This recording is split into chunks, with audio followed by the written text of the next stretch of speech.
Oi, meus amores, bom dia. Terceira aula de geografia dessa semana. Vamos na aula de hoje finalizar o capítulo, né? Já estamos caminhando para o final do bimestre, então precisamos finalizar, fazer as atividades, fazer atividade avaliativa também para a gente poder fechar as notas. E hoje nós vamos falar sobre os conflitos que envolvem a África, né? Não é novidade para vocês. Vocês sabem que a África é um local de muitas tensões, guerras civis, problemas políticos. Então aqui nós vamos ver os principais problemas que envolvem, então, o território americano, tá? Ele trouxe pra gente problemas na Nigéria, porque lá tem um grupo terrorista chamado Boko Haram, que atua no país, tira a liberdade das pessoas. Vamos falar um pouco mais sobre eles. Vamos falar de Darfur, que é um problema ali no país chamado Sudão. E no final ele traz outros problemas que eu acho que ele dá um geral aí em alguns pontos importantes que merecem ser mencionados. Então vamos então, página 52, Nigéria e o grupo terrorista Boko Haram. A Nigéria, país mais populoso da África, conta com abundantes recursos minerais, especialmente o petróleo. Trata-se de um estado multiétnico que abriga mais de 250 nações diferentes em seu território. Seu passado histórico inclui uma das guerras mais violentas ocorridas no território africano durante o período da Guerra Fria. Entre 67 e 70, movimentos separatistas na região de Biafra, no sul do país, foram reprimidos com a imposição de um cerco que impedia a entrada de alimentos na área deflagrada. Mais de 1 milhão de pessoas morreram, a maioria de fome. Atualmente, a Nigéria lida com outro desafio. Sua porção norte, de maioria islâmica, é também a mais pobre e contrasta com o sul, que é mais desenvolvido e de maioria cristã.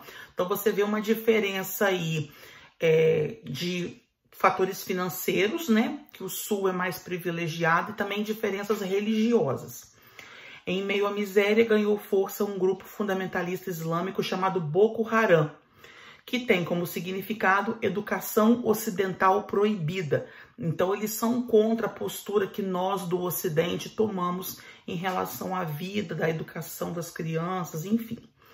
Surgida em 2002, tem como objetivo implantar um Estado religioso regido pelo Sharia, como é conhecido o conjunto de regras religiosas do Islã. Suas estratégias incluem violência, intimidação contra a população, sequestro de jovens garotas e também atentados terroristas. Em 2014, uma ação do grupo atraiu a atenção mundial quando mais de 100 meninas estudantes foram sequestradas no vilarejo de Chibok, no nordeste da Nigéria, para serem escravizadas. A campanha internacional pela libertação recebeu grande apoio e muitas das garotas foram libertas. Aí mostra, essas imagens, inclusive, gente, eram divulgadas no jornal. Segundo o Índice de Terrorismo Global, levantamento realizado pela ONG australiana, o Boko Haram foi a organização mais mortífera do mundo, matando 6.444 pessoas naquele mesmo ano. Então aí é um grupo que ainda atua, então a Nigéria está longe aí de alcançar a paz completa, né? Página 53, Darfur. Mesmo após a divisão em dois países, depois da independência do Sudão do Sul, o Sudão permanece sendo um dos países mais violentos do planeta. A porção meridional, que se tornou independente, apresenta maioria cristã, em contraste com a parte setentrional de maioria islâmica, sob influência do fundamentalismo. A região de Darfur envolve um conjunto de estados que se situam no oeste do Sudão. Aí está em destaque, então, a região de Darfur. Ela é extremamente seca e ela recebe pouca atenção do governo. A ausência do papel das autoridades oportunizou o surgimento de diversas milícias que atacam alvos governamentais.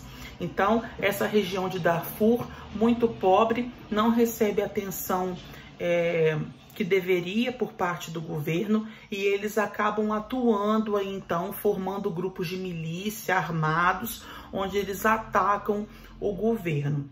Além de provocar a morte de milhares de pessoas, os conflitos em Darfur produziram um grande deslocamento de refugiados, sua maioria atravessa as fronteiras em direção ao Chad. Então é uma outra zona aí de muito conflito presente no território africano. Vamos ver esse final aqui sobre outros conflitos. Conforme exposto anteriormente, exceto pelo caso da Tunísia, ainda assim incompleto, a Primavera Árabe não atendeu às expectativas iniciais. Primavera Árabe foi aquela onda revolucionária que pretendia derrubar os presidentes ditadores do poder. No início, até conseguiram em alguns países, mas depois acabou que a ditadura foi implantada novamente. Então, num contexto geral, não obteve o resultado esperado. Nesse país, que apresenta as maiores reservas petrolíferas da África, o ditador Muammar Gaddafi, liderança árabe historicamente não alinhada aos interesses das potências ocidentais, foi acusado de reprimir violentamente sua população durante os protestos ligados à Primavera Árabe. Então aqui ele vem falando do contexto da Síria, que foi um dos países que passou por essa onda de manifestações, mas o ditador até hoje não caiu, tá? Aqui ele fala também a respeito da Líbia, que passou por guerras civis violentas para que pudessem derrubar esse ditador. Além disso, os países africanos, especialmente os banhados pelo mar Mediterrâneo, cada vez mais se configuram como alvos de grupos extremistas que visam as autoridades locais ou os complexos turísticos estratégicos. Então aqui estamos vendo que a África, por sua fragilidade, pelos seus problemas internos, ela acaba sendo o alvo de muitos grupos, muitas milícias e terroristas também. Então é um continente marcado, infelizmente, por muitos problemas. Bom, tem exercício para vocês fazerem agora, tá tudo explicadinho aqui na caixa de descrições. Beijos e até mais. Tchau, tchau.